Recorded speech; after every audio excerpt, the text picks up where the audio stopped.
చిరకాల వాంఛ నెరవేర్చారని ముఖ్యమంత్రి రేవంత్ రెడ్డి గారికి పలు సంఘాల నేతలు సన్మానించారు.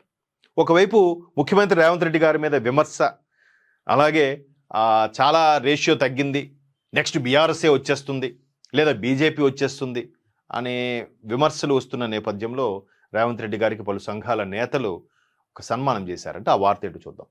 ఉద్యోగులు పెన్షన్లకు ప్రకటించిన ఆరోగ్య బీమా పథకాలు చరిత్రలో నిలిచిపోతాయి. ముఖ్యమంత్రి రేవంత్ రెడ్డికి పలు సంఘాల నేతలు, అంటే ఉద్యోగ సంఘాల నేతలు ఈ విధంగా ఆయనకి సాలువా కప్పి పుష్పగుచ్చం ఇచ్చి సన్మానించారు. ముఖ్యమంత్రిని సత్కరిస్తున్న తెలంగాణ ఉద్యోగ సంఘాల ఐకాస నేతలు శ్రీనివాసరావు, జగదీశ్వర్, చిత్రంలో వంగా రవీంద్ర రెడ్డి, చావా రవి, దామోదర్ రెడ్డి, సదానంద గౌడ్ తదితరులు ఉన్నారు.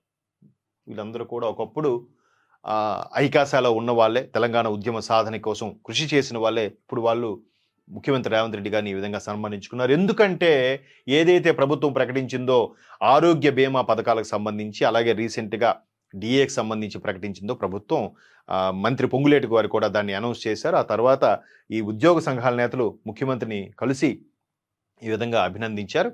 అంటే ప్రతిదీ విమర్శ చేసేది కాకుండా మంచి కోణంలో కూడా వార్తని చూపించాలనే ప్రయత్నం ఒకటి ఉంది ఇక్కడ. దాన్ని కూడా చూస్తే ఉద్యోగులు పెన్షన్లకు 1.2 కోట్ల ప్రమాద బీమా వర్తింపు, అలాగే 1056 కోట్ల మూల నిధితో ఉద్యోగుల పెన్షన్ల ఆరోగ్య పథకానికి రాష్ట్ర కేబినెట్ ఆమోద ముద్ర వేసిన నేపథ్యంలో ఉద్యోగం పింఛన్దారుల సంఘాల నేతలు మంగళవారం పెద్ద సంఖ్యలో ముఖ్యమంత్రి రేవంత్ రెడ్డిని ఆయన నివాసంలో కలిసి ఈ విధంగా అభినందించారట.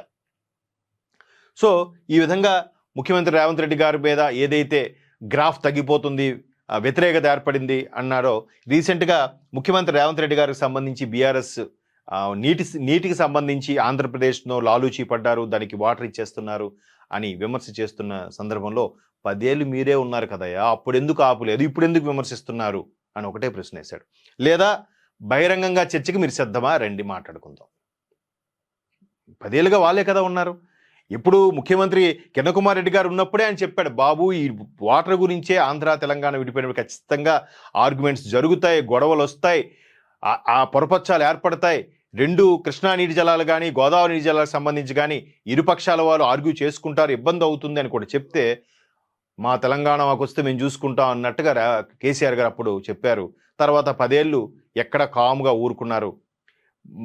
14 నుంచి 19 మధ్యలో కొంచెం ఇద్దరు చంద్రులు ఏదో కొంచెం ఆర్గ్యూ చేసుకున్నాడు అయింది, కానీ 19 నుంచి 24 మధ్యలో కేసీఆర్ గారు ఒక మాట విమర్శించలేదు జగన్ గారిని, జగన్ గారు ఒక మాట కేసీఆర్ గారిని ఏమనలేదు. ఏమిటో వాళ్ళిద్దరి మధ్య నా స్నేహస్తం. సో అందువల్ల మరి అప్పుడు వాటర్ సమస్యలు, నీటి సమస్యలు రాలేదా వీళ్ళు అధికారంలో ఉన్నప్పుడు? ప్రతిపక్ష హోదాకి వెళ్ళిపోయిన తర్వాత కేసీఆర్ గారికి ఇవన్నీ గుర్తొస్తున్నాయి అనేది ఈయన విమర్శించారు. విమర్శిస్తూనే రేవంత్ రెడ్డి గారు ఘాటైన వ్యాఖ్య చేశారు.